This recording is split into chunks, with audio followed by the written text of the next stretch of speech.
Hello बच्चों, क्या हाल चाल। तो आज हमारा रे ऑप्टिक्स का जो आज हम बात करने वाले हैं कि बहुत ही इंटरेस्टिंग फिनोमेना है रे ऑप्टिक्स पे। और वो फिनोमेना है टोटल इंटरनल रिफ्लेक्शन का। तो आज हम उस पर ही बात करेंगे कि आज का हमारा जो टॉपिक है वो है टोटल इंटरनल रिफ्लेक्शन। तो ज़रा इसके बारे में मतलब समझते हैं कि क्या मीनिंग है इसका और कैसे होता है, और कुछ चीज़ें हम देखेंगे उसमें। तो जैसे यहाँ पे देखेंगे आप, जो है ये जो तीन वर्ड है इसमें, टोटल इंटरनल रिफ्लेक्शन, राइट। तो अगर हम बात करें कि ये जो रिफ्लेक्शन है या जो इंटरनल रिफ्लेक्शन है उसकी उसके उसके उसके बारे में अगर हम बात करें, थोड़ा समझने का कोशिश करते हैं कि वन बाय वन कि रिफ्लेक्शन क्या होता है। ऑलरेडी हमने पढ़ा है कि रिफ्लेक्शन क्या है, कि अगर कोई एक सरफेस अगर हमारा है, यहाँ पे मान लेते हैं कि दो मीडियम को ये भी आपका डिस्टिंग्विश करता है। इसके ऊपर अलग मीडियम है, इसके नीचे अगर हम मान लें कि ये अलग मीडियम है। लाइट यहाँ से इंसिडेंट हुआ, ऑब्लिक इंसिडेंस कंसिडर कर रहे हैं। लाइट यहाँ से इंसिडेंट हुआ, फिर उसके बाद से क्या होता है कि लाइट यहाँ से रिफ्लेक्ट भी होता है, ठीक है। लाइट अगर बाउंस बैक उसी मीडियम में हो जाए, उस फिनोमेना को हम रिफ्लेक्शन बोलते हैं, ठीक है। यहाँ पे एक चीज़ समझना है आपको कि जो रिफ्लेक्शन है, यहाँ पे आपका जैसे एग्जांपल के तौर पे जो 100% लाइट आती है यहाँ से, जैसे कि मान लेते हैं कुछ इंटेंसिटी लाइट की आ रही है यहाँ पे, क्या इस सरफेस से टकरा करके पूरी की पूरी लाइट चली जाती है? क्या पूरी की पूरी लाइट चली जाती है? तो इन जनरल ऐसा नहीं होता है। होता क्या है कि कहीं पर भी जब आप जाएंगे तो दो फिनोमेना इसके साथ एसोसिएटेड रहती है। जब भी लाइट आपका इंसिडेंस होगा यहाँ पे, भले से कोई भी आप चाहे नॉर्मल इंसिडेंस ले लें या ऑब्लिक इंसिडेंस ले लें, दोनों ही केस में क्या होगा कि आपका कुछ अमाउंट ऑफ लाइट आपका वापस बाउंस बैक होगी उसी मीडियम में, कुछ अमाउंट ऑफ लाइट जो होगा वो क्या होगा, दूसरे मीडियम में ट्रांसमिट करेगा, जिसको हम इन जनरल हम क्या बोल रहे हैं कि वो रिफ्रैक्शन होगा। इसका मतलब ये हुआ कि जो इंसिडेंट जो लाइट हुआ हमारा, इंसिडेंट लाइट जब किसी सरफेस से टकराती है तो वहाँ पे दो फिनोमेना एक साथ होते हैं। आपका जो बाउंस बैक वाला फिनोमेना है जिसको हम रिफ्लेक्शन बोल रहे हैं वो होता है। फिर उसके बाद से हमारा एक जो रिफ्रैक्शन होता है वो भी फिनोमेना होता है। समझ में आ रहा है ना? अच्छा, फिर उसके जैसे हम जब हम रिफ्लेक्शन पढ़ रहे थे तो हम तो रिफ्लेक्शन का ही नाम ले रहे थे। क्यों ऐसा कर रहे थे? फिर उसका वजह यह है कि जब आप इस लाइट को कंसीडर करते हैं और ये जो रिफ्लेक्शन होता है, अगर रिफ्लेक्शन जो अमाउंट है वो बहुत ज़्यादा है, एग्जाम्पल के तौर पे ये जो रिफ्लेक्शन अमाउंट है, लेट अस कंसीडर हमारा 90% है, हमारा 95, 98 ऐसा टाइप का है कि जितना लाइट आप दे रहे हैं उसका मैक्सिमम पार्ट अगर रिफ्लेक्ट कर रहा है, उस फिनोमेना को हम क्या बोलते थे कि वो एक रिफ्लेक्शन फिनोमेना है। लेकिन इसका मतलब ये नहीं है कि रिफ्रैक्शन जो है उसमें नहीं होगा, बिल्कुल होगा। जैसे एग्जांपल के तौर पे अगर 90% जो अमाउंट ऑफ लाइट है वो रिफ्लेक्ट कर गई, वापस उसी मीडियम में लौट गई, तो इसका मतलब ये हुआ कि 10% कहाँ गई फिर? तो 10% इसका मतलब ये हुआ कि वो रिफ्रैक्शन के फॉर्म में जा रही है। समझ में आ रहा है ना? तो वहाँ पे मैक्सिमम जब रिफ्लेक्शन होगा, मैक्सिमम पार्ट अगर हमारा रिफ्लेक्ट करेगा तो उसको हम रिफ्लेक्शन फिनोमेना बोलते हैं। समझ में आ रहा है ना? फिर उसके बाद से क्या होता है, रिफ्रैक्शन में क्या बोलते थे हम? रिफ्रैक्शन में बोलते थे कि जब मैक्सिमम पार्ट रिफ्रैक्ट होगी, यानी कि बहुत ही कम पार्ट ऐसा है कि जो कि हमारा रिफ्लेक्ट हो रहा है। जैसे ग्लास अगर हम मिरर के केस में अगर हम बात करें तो मिरर के केस में जनरली क्या होता है कि मैक्सिमम पार्ट हमारा रिफ्लेक्ट करता है। लेकिन इसका मतलब ये नहीं है कि कुछ पार्ट हमारा यहाँ से मतलब जो है इसमें एब्जॉर्प्शन या रिफ्रैक्शन नहीं होगा, बिल्कुल होगा रिफ्रैक्शन। वहाँ पे दोनों ही केस में ऐसा होता है। ये हमारा अगर ग्लास प्लेट ले लें और यहाँ से हमने क्या किया, एक रिफ्लेक्टिंग पॉलिश अगर लगा दिया, तो यहाँ से maximum part of course reflect करेगा, कोई इसमें इश्यू नहीं है। लेकिन कुछ पार्ट इसमें से ऐसा होगा कि जो रिफ्रैक्ट भी करेगा, ठीक है ना? इसका मतलब ये वेट फैक्टर पर डिपेंड करता है कि कितना उसका कितना अमाउंट जो है वो रिफ्लेक्ट कर रहा है। ज़्यादा अगर अमाउंट रिफ्लेक्ट करेगा उसको हम उस फिनोमेना को रिफ्लेक्शन बोलेंगे। जो कम अमाउंट अगर रिफ्लेक्ट करेगा तो इसका मतलब ये हुआ कि ज़्यादा अमाउंट रिफ्लेक्ट कर रहा है, इसका मतलब उसको हम रिफ्रैक्शन बोलेंगे। समझ में आ रहा है ना? तो जब लाइट टकराती है किसी सरफेस पे तो दोनों फिनोमेना एक साथ होता है, ठीक है। कौन सा ज़्यादा होगा उस पर हम नाम दे देते हैं। तो यहाँ से जब हम रिफ्लेक्शन की बात कर रहे हैं कि रिफ्लेक्शन की बात है जब हम करते हैं तो यहाँ पे अब बाय डिफ़ॉल्ट आपको ये समझना है कि जब हम रिफ्लेक्शन की बात करेंगे तो यहाँ पे क्या होगा, मैक्सिमम जो अमाउंट ऑफ लाइट है वो आपकी रिफ्लेक्ट करेगी, ठीक है। अच्छा, फिर उसके बाद से ये इंटरनल रिफ्लेक्शन क्या है भाई? इंटरनल रिफ्लेक्शन क्या है? एक्चुअली इंटरनल रिफ्लेक्शन भी आपका रिफ्लेक्शन ही है। इन जनरल रिफ्लेक्शन को ही हम इंटरनल रिफ्लेक्शन ही बोलते हैं। यानी कि लाइट यहाँ से आई और फिर उसके बाद से दूसरे मीडियम के सतह से टकरा के वापस उसी मीडियम में हमारी मैक्सिमम जो लाइट है वो हमारी रिफ्लेक्ट हो रही है। इसका मतलब कुछ लाइट यहाँ पे हमारा वो रिफ्रैक्ट भी हुआ है, ठीक है। तो उसको हम बोलते हैं it is a internal reflection, ठीक है। जब भी हम रिफ्लेक्शन बोलेंगे तो वो चीज़ आपको समझना है कि ये जो है आइडियल रिफ्लेक्शन वाला केस नहीं है, इसमें जो है आपका दोनों फिनोमेना इन्वॉल्व है। इट इज़ लाइक दिस, मतलब जो है अगर हमारा इंसिडेंट रे यहाँ पे है, अगर हम बात करें कि ये इंसिडेंट रे है तो incident ray is something into ये आपका रिफ्लेक्टेड भी होगा, reflected ray plus something into ये आपका रिफ्रैक्टेड रे भी होगा।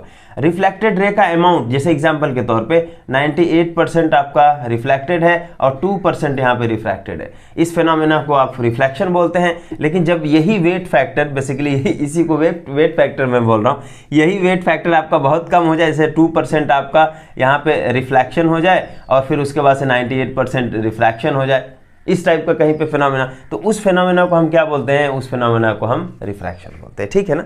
अच्छा, तो इंटरनल मेरे ख्याल से रिफ्लेक्शन समझ में आ गया होगा। इन जनरल जो हमारा रिफ्लेक्शन होता है उसी को हम इंटरनल रिफ्लेक्शन बोलते हैं। लेकिन फिर बात आती है कि भाई ये टोटल इंटरनल रिफ्लेक्शन क्या है फिर, ठीक है। तो यहाँ पे टोटल जो वर्ड लगा हुआ है कि टोटल इसके साथ में, वो क्या मतलब हुआ?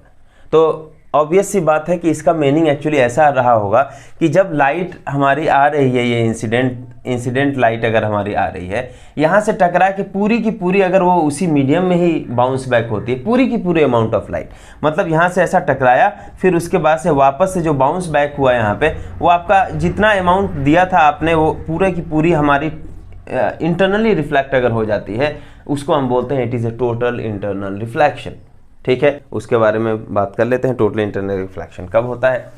तो देखिए, इसके लिए 2 क्राइटेरिया होती है टोटल इंटरनल रिफ्लेक्शन की। आपका जब एग्जाम में आएगा तो बेसिकली आपको दोनों क्राइटेरिया को आपको लिखना पड़ेगा 1 बाय। तो इसमें 2 चीज़ आया है मेरे ख्याल से। पहला वाला तो इसमें समझने में कोई ज़्यादा इशू नहीं है, light must travel from optically denser to optically rarer. ये ऑलरेडी हमने कई बार डिस्कस किया है, ऑप्टिकली डेंसर और ऑप्टिकली रेयर मीडियम क्या है, ठीक है। जिस मीडियम में लाइट की वेलोसिटी दूसरे मीडियम से अगर कम होती है तो ऑप्टिकली डेंसर हो जाता है, और जो दूसरा वाला मीडियम होता है ऑप्टिकली रेयर होता है विथ रिस्पेक्ट टू दैट। समझ में आ रहा है ना, ये ऑलरेडी हमने डिस्कस किया हुआ।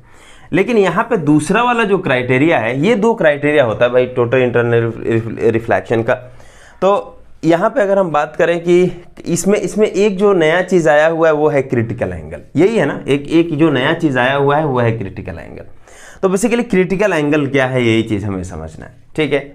तो देखिए, इसको जस्ट मैं यहाँ से अगर बात करूँ कि क्रिटिकल एंगल की, तो पहला तो इसमें यह है कि लाइट जो है टोटल इंटरनल रिफ्लेक्शन के लिए वो आपका ऑप्टिकली डेंसर से ऑप्टिकली रेयर मीडियम में जाना चाहिए। तो जैसे मान लें कि हमारे पास एक इंटरफेस है 2 मीडियम का, ये है हमारा मीडियम 1, ये है हमारा मीडियम 1, ये है हमारा मीडियम 2। समझ में आ रहा है ना। ये जो है ऑप्टिकली डेंसर है और ये जो है आपका ऑप्टिकली रेयर। इसका रिफ्रैक्टिव इंडेक्स μ1 कंसिडर कीजिए, इसका रिफ्रैक्टिव इंडेक्स हम μ2 कंसिडर कर रहे हैं, ठीक है। यहाँ से हमारी एक इंसिडेंट रे आ रही है, मान लेते हैं कि ये हमारा इंसिडेंट रे है जो कि इधर से आ रहा है, और फिर उसके बाद से इंसिडेंट रे जब आएगा तो आपको क्या है, जस्ट आपको लॉ ऑफ रिफ्रैक्शन याद रखना है, इसको आप बोल दें कि इंसिडेंट रे है। फिर उसके बाद से जो यहाँ पे रिफ्रैक्टेड रे होगा वो क्या होगा, बस वो अवे फ्रॉम नॉर्मल, यानी कि ये जो है हमारा नॉर्मल से अवे हो रहा है। This is incident angle, this is angle of refraction होगा। अब क्या करेंगे, अब देखिए यहाँ पे कि इसी एंगल को, एक्चुअली मैं वही क्रिटिकल एंगल समझाने की कोशिश कर रहा हूँ, इसी एंगल ऑफ इंसिडेंस को अगर आप थोड़ा वेरी करते जाओ, अगर इंसिडेंट एंगल को आप क्या करो, थोड़ा वेरी करते जाओ। जैसे एग्जांपल के तौर पे इसी इंसिडेंट एंगल को मैं अगर थोड़ा इंक्रीज़ करता जाऊँ, जैसे अब मान लेते हैं कि ये हमारा क्या है, पहला वाला मान लेते हैं I1 है, दूसरा और ये R1 है। फिर उसके बाद से क्या हो जाएगा, मान लेते हैं कि जो एंगल ऑफ इंसिडेंस है उसको मैंने थोड़ा सा जस्ट इंक्रीज़ कर दिया, तो ये I2 हो गया, और I2 जो है I1 से बड़ा है। इसका मतलब R1 भी R2 से बड़ा होगा या नहीं होगा? क्यों? क्योंकि स्नेल्स लॉ आपके पास है। स्नेल्स लॉ क्या है कि जो μ1 sin I is equal to μ2 sin R, या हम उसको ऐसा लिखते हैं कि sin I बाई जो sin R होता है वो आपका 1 μ2 के बराबर है। ये तो ऑफकोर्स कांस्टेंट ही है। तो जो sin R होगा वो क्या होगा, जो sin R होगा वो होगा आपका sin I divided by some constant, right. यही जो कांस्टेंट आपका है वो आपका रिफ्रैक्टिव इंडेक्स है। तो यहाँ पे अगर हम I को इंक्रीज़ कर दिए, तो चूंकि ये कांस्टेंट तो आपको कांस्टेंट ही है, I को इंक्रीज़ करने से क्या होगा, R को आपको इंक्रीज़ करना पड़ेगा, R ऑटोमेटिकली इंक्रीज़ होगा, तो R हमारा इंक्रीज़ होगा। तो मान लेते हैं कि ये हमारा कुछ R हो जाता है, मतलब ये आपका R2 हो जाता है। उसी तरीके से इस एंगल ऑफ इंसिडेंस को आप बढ़ाते जाएं तो ये जो एंगल ऑफ रिफ्रैक्शन होगा वो इंक्रीज करता जाएगा या नहीं करता जाएगा। मेरे ख्याल से इसको मुझे थोड़ा दूसरा कलर से बना देना चाहिए था। जैसे एग्जांपल के तौर पे अगर हम बात करें ये थर्ड वाले की, तो ये वाला हमारा है थर्ड वाला, और ये आपका क्या है, इट इज़ लाइक दिस। ये हमारा वो उसके करेस्पॉन्डिंग हमारा जो R3 होगा ये होगा, ये और ये क्या है, I3 है, ठीक है। अब आप एक बात बताओ, आप क्या कर रहे हो, आप जो है एंगल ऑफ इंसिडेंस को बढ़ा रहे हैं, तो ये जो एंगल ऑफ रिफ्रैक्शन हो रहा है वो आपका इंक्रीज करता जा रहा है। तो यहाँ से एक बात तो समझ में आती है कि एंगल ऑफ जो रिफ्रैक्शन है वो इंक्रीज करने का मतलब ये हो गया है कि ये जो रे है वो क्या हो रही है, वो normal to away from normal हो रही है। अवे फ्रॉम नॉर्मल होने का मतलब ऐसा हो रहा है कि वो किधर बेंड किधर हो रही है, वो आपका जो इंटरफेस है एक्चुअली उसकी तरफ बेंड हो रही है ज़्यादा। समझ में आ रहा है? तो क्या ऐसा कहीं पॉसिबिलिटी हो सकता है कि अगर हम इंसिडेंट एंगल को या इंसिडेंट रे को इतना बेंड करें, इट इज़ लाइक दिस, यहाँ से अगर हम बेंड कर दें इसको, मतलब इस एंगल के लिए, क्या ये रे इंटरफेस के पैरेलल हो सकता है क्या? ऐसा इंटरफेस के पैरेलल हो सकता है क्या? इंटरफेस के पैरेलल हो सकता है क्या? तो आंसर है यस, बिल्कुल हो सकता है। ये हम इंटरफेस के पैरेलल बना देते हैं, ये ऐसा बना देते हैं इंटरफेस के पैरेलल, ओके। तो अगर इंटरफेस के यहाँ पे पैरेलल हो गया आपका, यहाँ पे जो रे है, यानी एंगल ऑफ जो रिफ्रैक्शन हुआ वो कितना हो गया, एंगल ऑफ रिफ्रैक्शन बोल रहे हैं, मतलब ये ऐसा हुआ आपका लाइट। ऑफ कोर्स दूसरे मीडियम में नहीं जा रहा है वो, मतलब नीचे ही है। तो ये आपका एक एंगल ऑफ इंसिडेंस आपको ऐसा मिल जाएगा जिसके करेस्पॉन्डिंग एंगल ऑफ जो रिफ्रैक्शन है वो आपका 90 डिग्री अगर हो जाता है। ये बहुत ही स्पेशल केस है कि एक एंगल ऑफ इंसिडेंस एक एंगल ऑफ इंसिडेंस ऐसा है जिससे करेस्पॉन्डिंग R की जो वैल्यू है वो कितनी हो गई है, 90 डिग्री, या एंगल ऑफ रिफ्रैक्शन की वैल्यू 90 डिग्री हो गई है। उस एंगल ऑफ इंसिडेंस को हम क्या बोलते हैं, that is the critical angle. तो क्रिटिकल एंगल का डेफिनेशन क्या है, when light travels from rarer medium to denser medium, the angle of incidence, a particular value of angle of incidence corresponding to which angle of refraction become 90 degree is known as the critical angle। यानी critical angle है क्या, basically critical angle जो है आपका angle of incidence को ही आप बोल रहे हो क्रिटिकल एंगल। वो किस सिचुएशन में बोल रहे हो, जब उस एंगल ऑफ इंसिडेंस के करेस्पॉन्डिंग हमारा जो एंगल ऑफ रिफ्रैक्शन होगा वो 90 डिग्री अगर हो जाए तो उसको हम क्रिटिकल एंगल बोल रहे हैं। समझ में आ रहा है ना कि आपका क्या हुआ कि इस एंगल के करेस्पॉन्डिंग अगर आपका यहाँ पे जो एंगल ऑफ रिफ्रैक्शन हुआ वो आपका 90 डिग्री हो गया, तो इसी एंगल को हम क्या बोलते हैं, it is known as the critical angle. ठीक है, ऑफ कोर्स ऑप्टिकली यहाँ पे डेंसर होगा, यहाँ पे रेरर होगा। समझ में आ रहा है? अब हम बात करते हैं इसका, ये जो टोटल इंटरनल रिफ्लेक्शन है उसका, टोटल इंटरनल रिफ्लेक्शन है उसका। अगर आप क्रिटिकल एंगल जो आप बोल रहे हो कि this is known as the critical angle, कि angle of incidence corresponding to which angle of refraction become 90 degree is known as the critical angle. अब आप एक बात बताइए कि इस एंगल से भी अगर आपने ज़्यादा कर दिया, तो इस एंगल से भी आपने जस्ट थोड़ा सा एंगल को हमने फिर से इंसिडेंट एंगल को थोड़ा सा इंक्रीज किया, जस्ट इंसिडेंट एंगल को हम क्या कर रहे हैं, थोड़ा सा और इंक्रीज कर रहे हैं, एंगल ऑफ इंसिडेंस को थोड़ा सा और इंक्रीज कर रहे हैं। मतलब हमने अब क्या किया, एंगल ऑफ इंसिडेंस थोड़ा इंक्रीज हो गया। मतलब इस केस में क्या हुआ, आई इज ग्रेटर देन आई सी। देखिए हो रहा है कि नहीं हो रहा है, इसके लिए, इस रे के लिए। तो जब angle of incidence I is greater than I C तो क्या होगा, ये जो रे है जो कि अभी एंगल ऑफ रिफ्रैक्शन 90 डिग्री था, अब ये रे पूरा का पूरा हमारा रिफ्लेक्ट कर जाएगा उसी मीडियम में। इसी फेनोमेना को हम बोलते हैं it is a total internal reflection, क्योंकि इसमें आइडियली क्या है कि जितना अमाउंट आपने दिया था वो टोटल आपका इंटरनली रिफ्लेक्ट कर गया है। ठीक है, इस फेनोमेना को हम क्या बोलते हैं, ये केस जो है वो TIR का है, जिसमें आपका when angle of incidence become is greater then a critical angle, in that case the light totally reflected in the first medium, that is known as the total internal reflection. Okay, समझ में आ रहा है, नहीं आ रहा? Okay, alright. अब एक बात बताइए, यहाँ पे जस्ट मुझे एक चीज़ यहाँ पे बात करना है कि अगर जैसे एग्जाम्पल के तौर पे, ठीक है, अब अभी हो गया, ये मेरे ख्याल समझ में आ गया होगा। अब यहाँ पे थोड़ा सा खिलवाड़ करते हैं इससे कि अगर कहीं ऐसा हो, ये हमारा डेंसर है ऑप्टिकली और ये हमारा रेरर है, ऑप्टिकली डेंसर ऑप्टिकली रेरर, और ये मान लेते हैं कि ये हमारा क्रिटिकल एंगल से आपने मान लेते हैं ये क्रिटिकल एंगल है, राइट, ये क्रिटिकल एंगल है। तो लाइट जो है वो हमारा मतलब जो है इधर से मतलब ये हमारा ऐसा कुछ करके होगा, जिसमें एंगल ऑफ रिफ्रैक्शन R जो है 90 डिग्री होगा ना ये चीज़।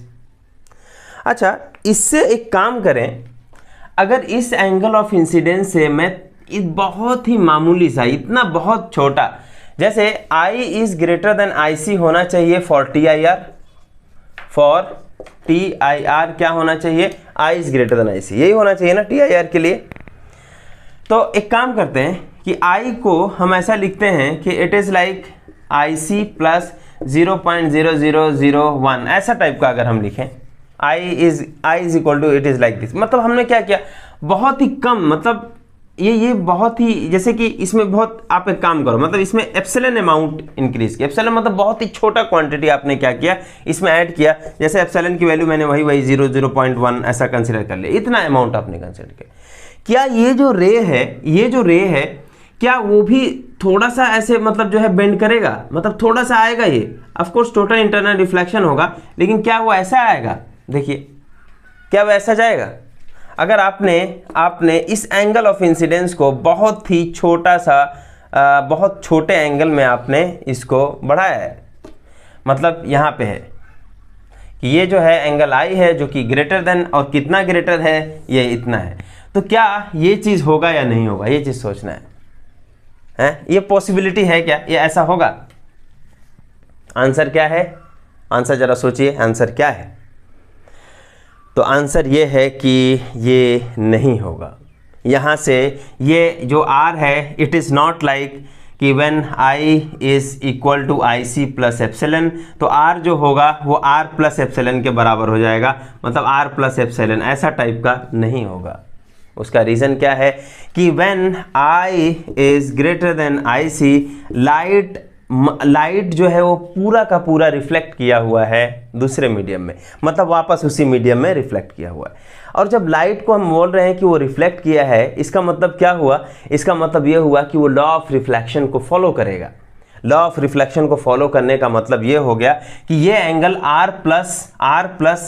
R become R plus epsilon, ये ऐसा नहीं होगा R प्लस एप्सिलॉन, ये क्या हो जाएगा, अब लॉ ऑफ रिफ्लेक्शन को इसको पूरा करना है, इसका मतलब इतने एंगल के बराबर ये वाला एंगल आपका होगा जहां से लाइट हमारी रिफ्लेक्ट करेगी, and this must be like this, कि ये वाला जो एंगल आपका बना, ये जो मतलब जो है, ये जो रिफ्लेक्टेड एंगल है, ये must be equal to R reflected must be equal to I के बराबर होगा। यही होता है ना लॉ ऑफ रिफ्लेक्शन। इसका मतलब ये वाला जो है वो पॉसिबल नहीं है। और मैं क्वेश्चन देता हूँ कि मतलब जरा सा उसके बारे में आप लोग सोचिए और मुझे बताइएगा कमेंट करके कि मतलब क्या आंसर हो सकता है। काफ़ी इंटरेस्टिंग है वो भी। मान लेते हैं कि ऐसा आ रहा है यहाँ से लाइट, और इसको मैं कंसिडर कर रहा हूँ कि ये जो एंगल है वो क्रिटिकल एंगल के बराबर है। अब एक बात बताओ आप कि ये जो है ऐसा होगा या ऐसा होगा या ऐसा होगा, क्योंकि दोनों ही केस में ये जो है ऐसा परपेंडिकुलर ही है। आर की वैल्यू दोनों ही केस में आपकी 90 डिग्री है। तो ये कौन सा सही होगा? मेरे ख्याल से ऑब्वियसली बहुत सारे बच्चे जान गए होंगे, मतलब ये पहला वाला होगा या दूसरा वाला होगा, ये चीज़ सोचना है। अब हम बात करते हैं कि relation between critical angle and refractive index, तो दोनों के बीच में क्या रिलेशन होगा, ठीक है। तो अब बताइए कि क्या रिलेशन होगा कोई लोग। तो अभी ओके, तो मैं वो फिगर फिर से ड्रॉ कर लेता हूँ कि हमने जो है यहाँ पे माना हुआ था कि ये जो है एंगल ऑफ ये हमारा क्या है, मान लेते हैं कि ये हमारा क्रिटिकल एंगल है, ये ऑप्टिकली डेंसर है, ये ऑप्टिकली रेयर। समझ में आ रहा है ना? अच्छा, उस केस में क्या होगा, आपने बोला कि यार ये जो है आपका ये 90 डिग्री आर जो है, अच्छा मतलब आर जो है angle of refraction 90 degree. In fact मैंने उसका आंसर दे दिया ऑलरेडी पिछले वाले का, अगर आप इसको थोड़ा सा ध्यान से देखो तो यहाँ पे आई सी जो है, यानी कि यहाँ पे क्या है, when I is equal to I C this implies angle of refraction become 90 degree, angle of refraction become 90 degree. Now using Snell's law,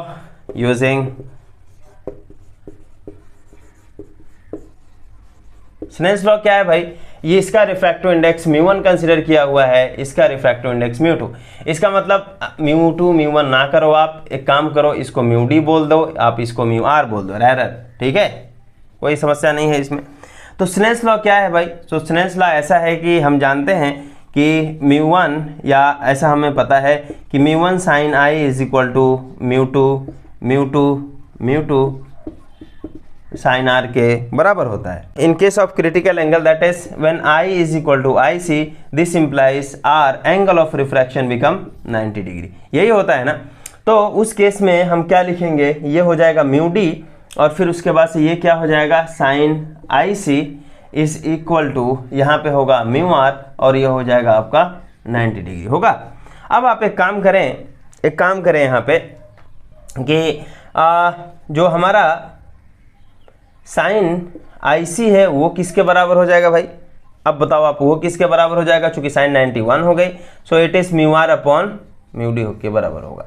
इसका मतलब ये हो जाएगा कि जो IC है वो किसके बराबर हो जाएगा, साइन को उधर ट्रांसफर कर देंगे, so it is sine inverse μr by μd। होगा या नहीं होगा? ये हमारा मतलब जो है आपका एक रिलेशन हुआ। इसको अगर रिलेटिव रिफ्रैक्टिव इंडेक्स के टर्म में लिख दें, एक्चुअली वही रिलेटिव रिफ्रैक्टिव इंडेक्स है, उसको हम कैसा लिख सकते हैं, sine inverse 1 upon mu D R लिख सकते हैं क्या ऐसा? डेंसर मीडियम का refractive index with respect to, actually क्या है कि इसको ऐसा भी लिख सकते थे हम कि I C is equal to sine inverse mu R और यहाँ पे म्यू डी, ऐसा भी लिख सकते थे, इसमें कोई दिक्कत नहीं है। ये तो यहाँ पे ऐसा होता है कि रेयर मीडियम का refractive index with respect to denser medium, लेकिन मैंने ऐसा कंसीडर कर दिया कि sine inverse R mu D that is denser medium का refractive index with respect to rare medium. ये आपका फॉर्मूला है, ठीक है, ये आपका फॉर्मूला है। अब यहाँ पे एक बात करें कि पहला मीडियम अगर एयर हो जाए और दूसरा मीडियम है उसका जो रिफ्रैक्टिव इंडेक्स है वो म्यू है, तो उस केस में क्या होगा ये फॉर्मूला? तो मतलब यहाँ पे ही अगर हम कंसीडर कर लें कि हमारा पहला मीडियम हमारा पहला वाला जो मीडियम है वो डेंसर मीडियम होना चाहिए। तो पहला वाला मीडियम जो है हमने डेंसर मीडियम का रिफ्रैक्टिव इंडेक्स म्यू कंसीडर कर लिया, और जो दूसरा वाला मीडियम जा रहा है जो रेयर है उसको हमने कंसीडर कर लिया एयर है। तो एयर का जो रिफ्रैक्टिव इंडेक्स है इसको अगर हमने एयर मान लिया तो इसका रिफ्रैक्टिव इंडेक्स 1 हो जाएगा कि नहीं हो जाएगा? तो उस केस में ये जो क्रिटिकल एंगल जो होगा वो किसके बराबर हो जाएगा? वो हो जाएगा साइन इनवर्स 1 अपॉन म्यू के बराबर हो जाएगा। मतलब अगर लाइट आपका मीडियम से अगर एयर में जा रहा है तब के लिए क्रिटिकल एंगल है, अब यहाँ पे एक चीज़ और हम बात करते हैं कि जो क्रिटिकल एंगल है वो किस पे डिपेंड कर रहा है, जरा सा आप देखो तो क्या केवल क्या केवल जो डेंसर मीडियम का जो रिफ्रैक्टिव इंडेक्स है केवल उस पर डिपेंड कर रहा है? जैसे ऐसा नहीं है कि मतलब कोई भी मटेरियल आपका है, जैसे एग्जांपल के तौर पे हमारा मान लेते हैं कि यहाँ पे ग्लास है, ग्लास एक डेंसर मीडियम अगर आपने कर दिया, ऑफ कोर्स इस मीडियम को आपको रेरर लेना पड़ेगा। डेंसर से रेरर में जब जाएगी तो अगर वो क्रिटिकल एंगल के बराबर हुआ या क्रिटिकल एंगल से जब ज़्यादा होगा तो लाइट वो टोटली रिफ्लेक्ट कर जाएगी, उसके बराबर हुआ तो ये हमारा इस टाइप का कुछ बनेगा कि R is equal to 90 degree होगा उसी केस में, right, when I become IC, when I is equal to IC, उस केस में ऐसा होगा। अभी मैं वही देख रहा हूँ कि जो IC है वो किसके बराबर है, यहाँ पे साइन इनवर्स क्या लिखे थे हम लोग, mu rarer divided by mu denser, ये लिखे थे ना। ये बहुत इंटरेस्टिंग चीज़ है, आपको समझना है कि जो क्रिटिकल एंगल है वो किस पे डिपेंड कर रहा है, वो केवल उस मीडियम के का जो रिफ्रैक्टिव इंडेक्स है वो केवल उस पर डिपेंड नहीं कर रहा है, उस मीडियम का जो रिफ्रैक्टिव इंडेक्स है उस पर डिपेंड नहीं कर रहा है, बल्कि उसके सराउंडिंग का मीडियम का रिफ्रैक्टिव इंडेक्स क्या है एक्चुअली उस पर भी डिपेंड कर रहा है। यहाँ पे आप देखो, ठीक है, एग्जाम्पल हम अब बात कर लेते हैं। जैसे आपके पास ये ग्लास था, आपके पास ये ग्लास है और फिर उसके बाद से दूसरा वाला भी आपने एक काम किया, दूसरा केस उसमें ग्लास, लेकिन यहाँ पे आपने क्या किया, ये वाला जो मीडियम है मान लेते हैं एयर है और ये वाला जो मीडियम है लेट अस कंसीडर वाटर है। समझ में आ रहा है ना? अब देखिए जब ग्लास से लाइट मतलब जो है यहाँ पे जाएगी, मतलब यहाँ पे जब जाएगी ये व्हेन आई सी, और इस केस में अगर हमारा ऐसा कुछ होता है कि ये R जो है वो 90 डिग्री होगा, तो यहाँ पे वो IC जैसा ये जो वैल्यू थी, मान लेते हैं कि यहाँ पे वो 30 डिग्री थी, लेट अस कंसीडर 30 डिग्री थी, तो यहाँ पे वो 30 डिग्री नहीं होगा। उसका रीजन एक्चुअली ऐसा है, 30 डिग्री इन द सेंस जिसके करस्पॉन्डिंग R जो है 90 डिग्री हो जाए, नहीं, ये नहीं होगा, ये पॉसिबल नहीं है। उसका रीजन क्या है, अब आपने क्या किया, R को चेंज कर दिया। जैसे एग्जाम्पल के तौर पे अगर इस मीडियम के लिए अगर हम बात करें तो IC की वैल्यू कितनी होगी जरा बताइए। अगर ये ग्लास है उसका हम इन जनरल रिफ्रैक्टिव इंडेक्स को 1.5 मान लें तो ये कितना हो जाएगा, ये साइन इनवर्स म्यू R जो कि एयर है और एयर का रिफ्रैक्टिव इंडेक्स 1 है, तो 1/1.5 हो जाएगा कि नहीं हो जाएगा। अब इसकी वैल्यू जो भी है इन जनरल मतलब वो 42 डिग्री के आसपास आती है, मतलब आप इसको देख सकते हो, चूंकि मुझे याद है इसीलिए मैं बोल रहा हूँ, तो ये ऑलमोस्ट 42 डिग्री के आसपास आती है। लेकिन अगर हम बात करें कि डेंसर से अगर मान लेते हैं कि मतलब ये डेंसर मीडियम है वो ग्लास है, यहाँ पे ग्लास है और ये आपका क्या है, वाटर है। अब उस केस में जो IC होगा वो किसके बराबर होगा जरा बताइए, तो ये हो जाएगा हमारा कि साइन इनवर्स। अब यहाँ पे दिक्कत हो गई कि ये जो रिफ्रैक्टिव इंडेक्स है वो म्यू R का मतलब जो रेरर का है उसको भी कंसीडर करना पड़ेगा। सो इट इज 1.33 लिक्विड का रिफ्रैक्टिव इंडेक्स और यहाँ पे क्या हो जाएगा 1.5। अब आपका क्या, अब आप एक्सपेक्ट करोगे कि ये वैल्यू इसके बराबर है 42 डिग्री की, नहीं, ऐसा नहीं होगा। समझ में आ रहा है, नहीं आ रहा है, ये वैल्यू एक्चुअली ज़्यादा हो जाएगी, ठीक है। तो इसीलिए हम जो है यानी कि वो सराउंडिंग मीडियम के रिफ्रैक्टिव इंडेक्स पे भी जो क्रिटिकल एंगल होगा वो हमारा डिपेंड करेगा। ओके, तो हमने एक चीज़ बात किया कि जो TIR का फिनोमेना है वहाँ पे क्या होता है कि लाइट जो है वो हमें हमारा डेंसर से रेरर में जाता है, राइट। लाइट जब डेंसर से रेरर में जाएगी तभी किसी अगर angle I is greater then IC होगा तब आपका ये हमारा रिफ्लेक्शन फिनोमेना पॉसिबल है, ठीक है। लेकिन मतलब जो है अगर हम इसको जस्ट थोड़ा सा मतलब सोचें कि रेरर से डेंसर में जाने में क्यों नहीं ऐसा हो रहा है, क्या कोई ऐसा मतलब जो है क्या दिक्कत क्या हो रहा है अगर रेरर से डेंसर में जाए तो जस्ट उसके लिए हम बात करें अगर कि कैसे वो पॉसिबल नहीं है, तो वही चीज़ हम यहाँ पे अभी थोड़ा सा डिस्कस करेंगे कि जैसे मान लेते हैं कि यहाँ पे हमारा ये आपका डेंसर मीडियम है जिसका रिफ्रैक्टिव इंडेक्स हम पकड़ लें कि ये μ1 है, यहाँ पे आपका रेरर मीडियम है जिसका रिफ्रैक्टिव इंडेक्स μ2 है। अच्छा, फिर उसके बाद से होगा क्या, यहाँ पे मान लेते हैं कि ये हमारा जो लाइट हो रही है वो लाइट आपकी मान लेते हैं कि आपका जो क्रिटिकल एंगल की बात अगर हम करें यहाँ पे, और ये अगर एंगल IC है इसका मतलब यहाँ पे ये आपका कितना होगा, R जो है होगा वो आपका 90 डिग्री हो जाएगा, राइट। अब यहाँ पे एक चीज़ आप बताइए कि इसके केस में हमने अभी फॉर्मूला एक डिराइव किया कि जो साइन IC होता है वो किसके बराबर होता है, वो होता है आपका म्यू R, मतलब जो है इसका मतलब यहाँ पे इस केस में ये हो जाएगा μ2 बाई μ1 के बराबर हो जाएगा। साइन IC का जो मैक्सिमम वैल्यू होगा वो कितना होगा, साइन आईसी का जो मैक्सिमम वैल्यू होगा, यानी कि मैक्सिमम वैल्यू ऑफ जो साइन आईसी होगा वो कितना होगा, 1 होगा कि नहीं होगा। मैक्सिमम वैल्यू 1 होती है। क्या 1 से ज़्यादा भी होता है आपका? नहीं, 1 से ज़्यादा एक्चुअली पॉसिबल ही नहीं है। ये साइन का जो मैक्सिमम वैल्यू होता है एक्चुअली ये आपका कितना होता है, मैक्सिमम एक्चुअली +1 होता है आपका, मैक्सिमम +1 होता है, मतलब साइन आईसी का मैक्सिमम वैल्यू हमारा हो गया। अब एक बात बताओ आपका इसका मतलब क्या हो जाएगा कि ये मैक्सिमम आपका यहाँ पे μ2 और μ1 इक्वल हो सकते हैं, उससे ज़्यादा नहीं हो सकता है। इवन वहाँ पे भी इशू है। लेकिन क्या कभी ऐसा पॉसिबिलिटी है कि μ2 जो है, अगर इफ μ2 इज ग्रेटर देन μ1 हो गया तो देन क्या होगा?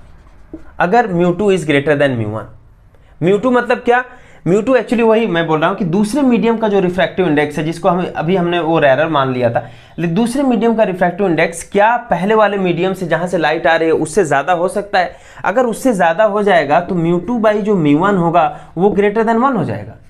ग्रेटर देन 1 होने का मतलब कि जो साइन आईसी है वो ग्रेटर देन 1 हो गया।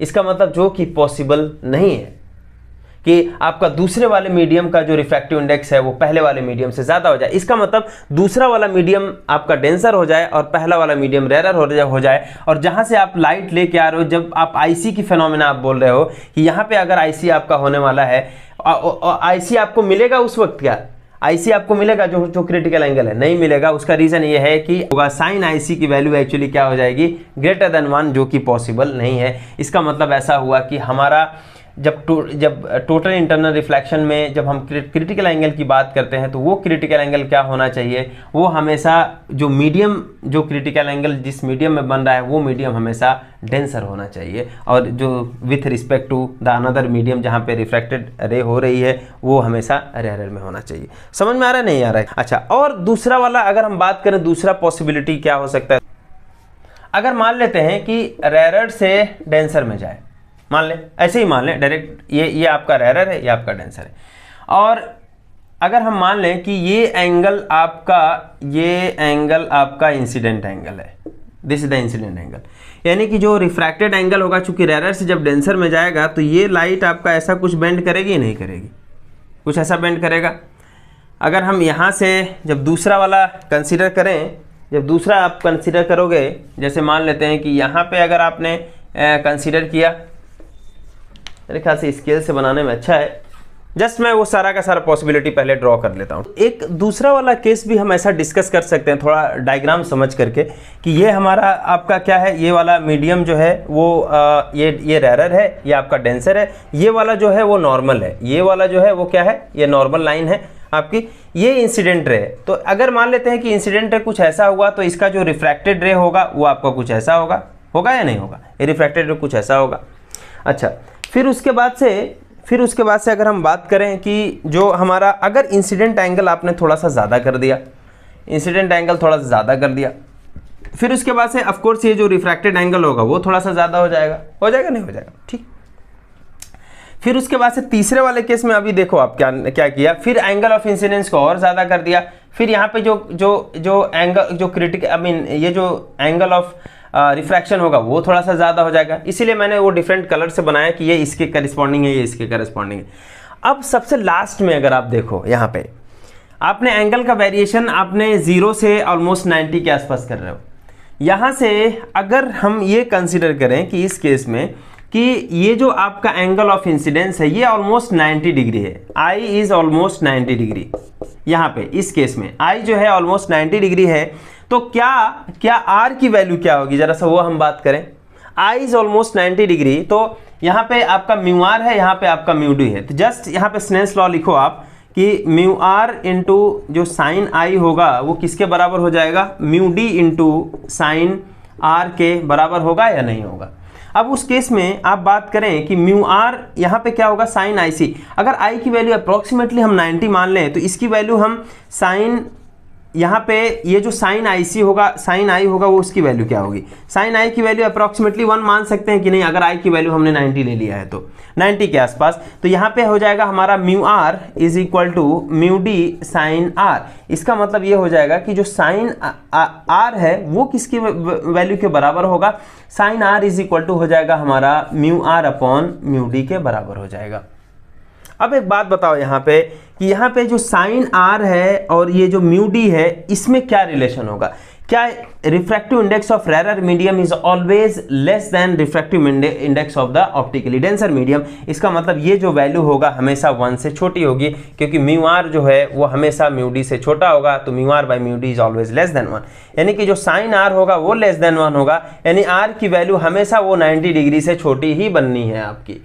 इसका मतलब क्या होगा कि आप ऑलमोस्ट 90 डिग्री भी आप ले लेंगे तो आर की जो वैल्यू है वो 90 डिग्री से छोटी ही बननी है। इसका मतलब लाइट जो है वो हमेशा इसी मीडियम में ही रह जाएगा। आपका जो आप यहाँ से यहाँ तक जो भी वेरिएशन आप कंसीडर करोगे, इस पूरे वेरिएशन में लाइट कहीं भी आपका उसी मीडियम में बाउंस बैक नहीं हुआ, टोटल इंटरनल रिफ्लेक्शन आपको नहीं मिला। एक क्वेश्चन जो जनरली पूछा जाता है वो ऐसा पूछा जाता है कि TIR की थ्योरी को यूज़ करके विथ प्रिज्म की मदद से आपको क्या करना है, ऑब्जेक्ट को आपको रोटेट कराना है, वो कितने एंगल से, तो उसमें दिया रहता है कि आप एक काम करें कि आप ऑब्जेक्ट को रोटेट कीजिए, rotation through 90 degree and 180 degree rotation. ऐसा ऑब्जेक्ट का रोटेशन आपका ऐसा होना चाहिए 90 डिग्री 180। इसका मतलब क्या है? मतलब ऐसा हुआ कि हमने क्या किया कि जैसे कि ऑब्जेक्ट यहाँ पे हमने रखा, फिर उसके बाद से हमारा ये जो इमेज आ रहा है विथ रिस्पेक्ट टू, मतलब यहाँ पे प्रिज्म से होकर के हमने इसको जब इसका इमेज बनाया, वो इमेज कुछ इस टाइप का बने या इस टाइप का बने, तो दोनों ही केस में हमारा क्या हो रहा है, अगर आपका ये ऑब्जेक्ट है या आपका इमेज है, और या तो इमेज ऐसा बने या तो इमेज ऐसा बने, दोनों ही केस में जो रोटेशन हुआ वो 90 डिग्री का रोटेशन हो गया। ठीक है, इसमें प्रिज्म से। दूसरा ऐसा हुआ कि अगर आप ऑब्जेक्ट आपका ऐसा है और इमेज आपका अगर ऐसा टाइप का बन रहा है, इसका मतलब कितने डिग्री का रोटेशन हुआ, तो ये रोटेशन आपका कितने डिग्री का हो जाएगा, 180 डिग्री रोटेशन, और यहाँ पे कितने डिग्री का रोटेशन, 90 डिग्री रोटेशन। तो पहले एक चीज़ करते हैं कि रोटेशन थ्रू 90 डिग्री। ठीक है, तो पहला हमारा ये केस होगा कि रोटेशन जो है वो 90 डिग्री में आप कैसे रोटेट करोगे। तो उसके लिए हम प्रिज्म को कैसे रखते हैं, तो प्रिज्म को हम कुछ इस तरीके से हम रखते हैं। प्रिज्म को मैं बना देता हूं, और प्रिज्म कैसा डिज़ाइन करना है कि कुछ इस टाइप का कि यहाँ पे दोनों के बीच में ये जो एंगल है 90 डिग्री है, यहाँ पे जो एंगल है वो 45 है, यहाँ पे जो एंगल है वो 45 है। So this is the prism मेरे ख्याल से पता होगा कि ये एक ट्रायंगुलर शेप का होता है, जिसमें मतलब जो है आपका 3 सरफेसेस हैं, ये ग्लास और ये मटेरियल जो है वो ग्लास का बना हुआ है, मतलब इस केस में तो मैं मान ही रहा हूँ। तो ये जो है आपका ग्लास है, ग्लास मैं कंसीडर कर रहा हूँ, जिसका जो रिफ्रैक्टिव इंडेक्स है, यानी इस मटेरियल का जो रिफ्रैक्टिव इंडेक्स है वो कितना है, ये आपका 1.5 है, जो ग्लास का रिफ्रैक्टिव इंडेक्स है। ओके,